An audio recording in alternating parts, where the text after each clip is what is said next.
Hey everyone, it is Have I here with another video on Dragon Ball Z Dokkan Battle. In this video, I know I'm a little late to this, went to bed a little early, had a lot of stuff to do this morning, so it's better late than never. We're going to be discussing Super Saiyan 2 LR Gohan. So with that, if you're new to my channel, like, subscribe, comment below, do all that good stuff. And always a shout out to DBZ Space and the Dokkan Wiki for info and images provided, along with the official Dokkan Global and Japanese Twitter page. So with that, let's go ahead and dive into this, because I did talk about on a global video, on a video, actually it was the last video I just did, about the surprise aspect for global, right? It's always, December's always a surprise every single year. There's something different and no one knows about it, and boom, all of a sudden we get something. And in this case scenario, it's going to be a worldwide celebration. It's going to be a worldwide Christmas, with both JP and Global getting the Super Saiyan 2 movie heroes LR Super Saiyan 2 Gohan, and absolutely that's a surprise. So I really didn't think Global would get a Global first, but hey, a worldwide celebration, we'll take that. So this is going to be a very interesting unit. Let's go ahead and break this unit down, because of the fact that it's going to mess up a little bit of the timeline that's going to be happening on Global. That was, everybody's expecting Jiren, and the question is, are we going to get Jiren still soon, or are we going to get it later on? I'll kind of talk about that at the end of the video.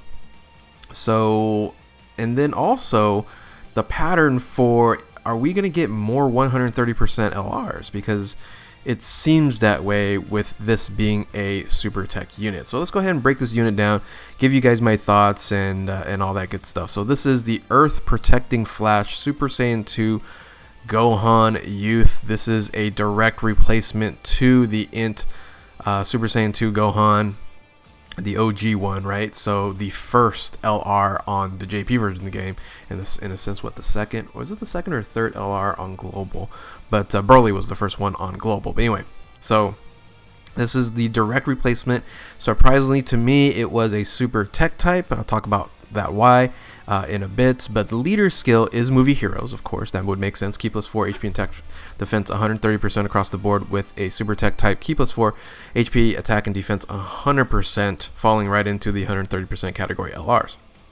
Now, the super attack, nothing too special here. Soaring Dragon Havoc, 12 key is raises attack and defense by 30% for 1 turn, causes colossal damage to the enemy, and greatly lowers defense, which is minus 50% for 3 turns. And then the 18 key is raises defense only, not attack, but only defense. You'll see why.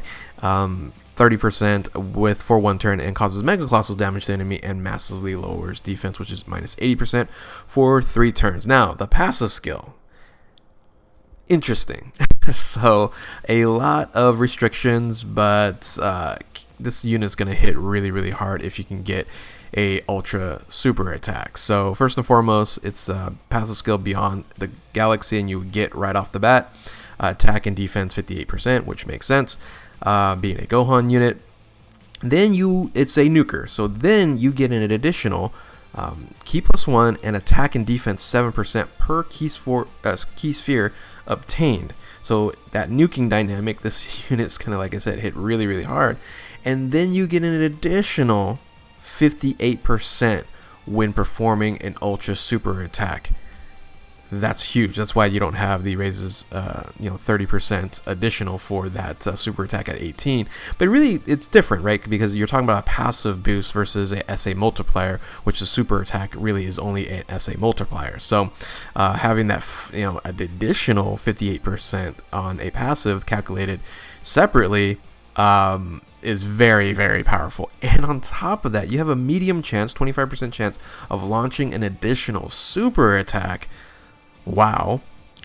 And then this next part is kind of weird and crazy, and it's kind of long, so listen up here. Plus an additional attack, 59%, Goku dynamic there, and attack becomes a critical hit, so guaranteed crit and 59% when performing an ultra super attack if HP is 58% or less, with a movie heroes category ally whose name includes Goku. Youth is excluded, starting from the 5th turn. So very, very interesting. So, and you can only do this once only. So it's kind of like an active skill, but passively. It just happens if you are past the 5th turn, you have a movie heroes category ally whose name is Goku under 58% HP. It just happens, and then you do a 59% bump with a critical hit. So very, like I said, that's a lot of restrictions there. It would have been better, I don't know, if this was something else that could activate it versus just all of a sudden happening, right? So anyway, but with that, it does have an active skill. So on top of that ridiculously long passive skill, this active skill is Promise Made to Dad. It's a plus 12 to key, attack 59% for 1 turn, and can be activated. Once again, this is kind of goofy here, right? Can be activated virtually the same, right, as that passive skill there. 58% HP or less with a movie heroes category ally whose name is Goku. Youth excluded on the team, starting in the 5th turn or above. So you're going to get this active skill plus this passive skill that provides a critical hit and 59%.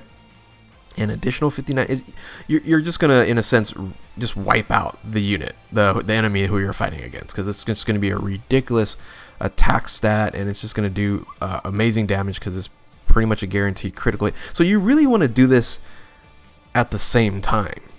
Reality, right? You're going to get that 59% separate attack buff on that passive skill, and then the additional 59% on the active skill. Very interesting dynamic, very confusing, and it's like you gotta know when really to use the active and passive skill. So basically, after the 5th turn, this unit can just probably wipe out whatever enemy that you're trying to face against. So very, very interesting there. Now the link skills, once again, kind of interesting here. It's interesting choices they made. You got Super Saiyan, Saiyan Warrior Race, Gaze of Respect, All in the Family, Prepared for Battle, Shattering the Limit instead of Fierce Battle. Huge disappointment there. And Legendary Power. So Gaze of Respect, unless they're going to bring out like a ridiculous Piccolo, or they're going to easy A LR Piccolo hopefully soon, because that's, once again, that int LR Piccolo is absolutely worthless. That Gaze of Respect really isn't hugely beneficial. And the Shattering the Limit, of course, I don't know. For these type of units, especially if it's a summonable LR, I don't know. Shattering the Limit doesn't. I don't feel like it's overly valuable in this type of link set. So anyway, categories is a plus, because there's a lot of categories here. There's what, 1, 2, 3, 4, 5, 9 categories.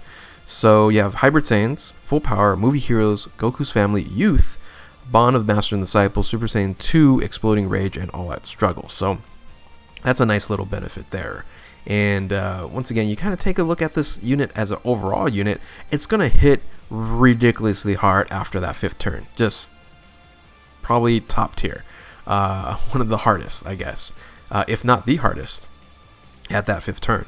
Before that, it's still a fantastic unit, right? Because of that additional 58% separated if you are doing Ultra Super Attack with that medium chance of launching Super Attack. But I don't know. It's seemingly very good. It's, the defense. I wish it would have been a stackable defense for Ultra Super Attack versus just 1 turn. But like I said, this is going to wipe out a unit after the 5th turn there. Anyway, I think that's all my... No, let's talk about the stats. So the rainbow stats here: 21,000 for HP, 21,000 for attack, and defense is 13.5. If you guys want to know where the attack stat is really at, it's basically tied with LR Super Saiyan 4 Vegeta. So exactly at 21,780. So you're looking at the 12th spot as the highest LR attack stat in the game. And then, of course, with all the buffs and things of that nature, just gonna...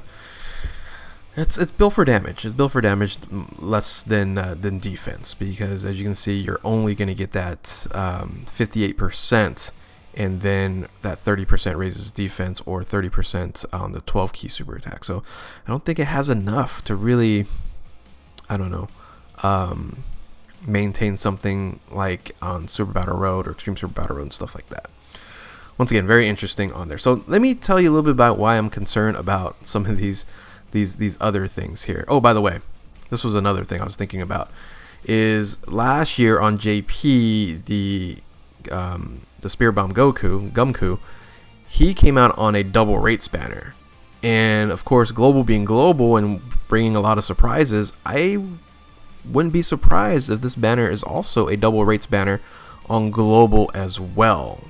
So look out for that as an option here. So let's talk about the timeline that it kind of messes up on. So this was my original timeline that I kind of threw out initially with a global first, and I said, well, what's going to happen, I would think, would be we're going to get global first, then Super Saiyan Blue or LR Super Saiyan Blue Kaioken and Evolution Vegeta, and then lead into the 1,000-day celebrate or 2,000-day celebration with the EZA of Super Saiyan, the OG LR Super Saiyan Goku. Then you got the step up for New Year's. Then you got, in a sense, the 2,000-day, 1,000-day Goku, the EZA there.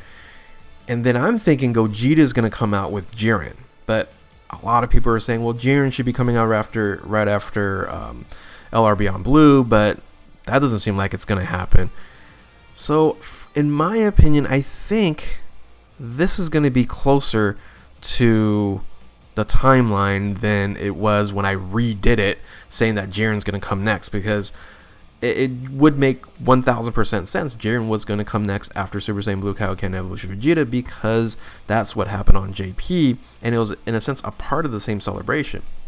But it looks like what's going to happen is we're going to get LR Super Saiyan 2 Gohan, TEQ Gohan, and then the Tanabata banner. And what I'm hoping is these two units, these two girls right here, EZA, I hope these two fall in line right here, because we need them. We need them on global. And then maybe LR, Babidi, and Deborah drops on a Dokkan, virtual Dokkan battlefield, right? So that's what I'm hoping for the end of December. And then January, man, up in the air. I'm thinking Super Saiyan 4 Gogeta. Or, of course, now they can just throw Bojack in here, because I'm like, wait a minute, they're going to be missing now an LR space ready for Jiren to drop on that space. So I can either see Jiren dropping for Gogeta or for Bojack.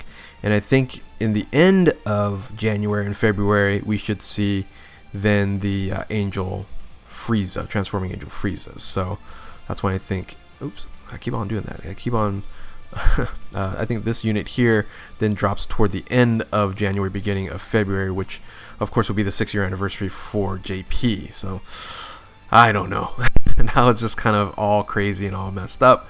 But I hope this is more like the timeline, because the timeline I just recently did is now invalid as well. So so the last thing I want to talk about is the future of category 130 LRs, because now, before I was like, okay, with the special LRs there was only really 3 spots left. There was one tech spot left, one int spot left, and one physical spot left. But Jiren's not an extreme unit, so it doesn't fall in line with the patterns here, right? But maybe they're like, we're out of extreme units that we want to do. We're just going to fill up the rest of the spots when you're adding the category 130s and the special LRs. But now with the TEQ Gohan dropping, they might not add the special LRs as the category 130 to fill it up. So I guess they're might going to have another 7 category LRs dropping, which I hope they don't do, because that means that next year it's almost kind of the same. I don't know if they're going to break the meta for 6-year anniversary, which I was hoping they would break the meta. But this here would be then evidence that they're going to continue to do 130% category LRs, which we're kind of tired of, right? We're kind of tired of. So this would basically remain 3 more extremes and 4 more super units as category 130s, and I'm sure they can easily fill it up, but that would take us into like 6-year anniversary for global. That means then they won't break the meta until the worldwide celebration, or the $400 million celebration, down in like August, September. I really hope they don't do that. I hope the 6-year anniversary breaks the meta.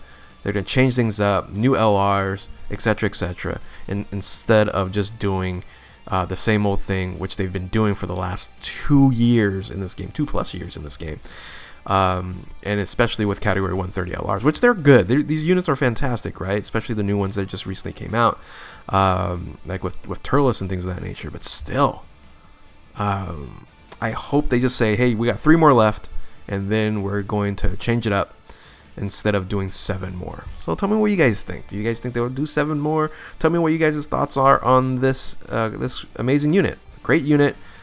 That, once again, after fifth turn, it's a ridiculous unit, like the best unit after or attack wise after 5 turns. But overall, are you guys gonna be summoning, skipping? Once again, this is gonna be an LR banner. It's gonna be a luxury banner, but it might be a double rate banner, so there might be some additional value there. But anyway, with that, those are my thoughts. If you are new to my channel, like, subscribe, comment below, do all that good stuff. Thank you all for watching. Keep on Dokkaning. We'll catch you next time.